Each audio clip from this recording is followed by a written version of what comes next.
Welcome to Guide Guru. We hope this video helps. You'll start by making sure the phone has at least 20% battery and a known good cable.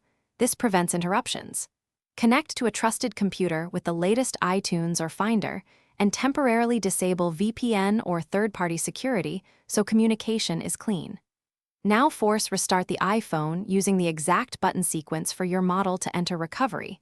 This is the control point where you can cancel the restore.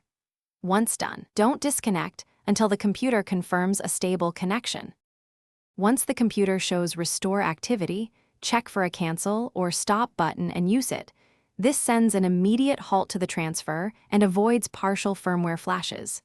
If cancel isn't visible, pause any file transfers and let the session idle while connected. This preserves the current system state. Next, use the software's explicit exit recovery or perform another force restart to attempt a normal boot. This combination both halts the process and prompts the phone to reinitialize its operating system, which is why it works. You should finish by confirming the iPhone boots, signing into iCloud, and checking that apps and settings loaded correctly. This confirms the cancel worked. If the phone remains stuck in recovery, choose Recovery Restore next. Use DFU Restore only as a last resort because it reinstalls firmware and can wipe data. If things go wrong, try a different certified cable, USB port, or a second computer first.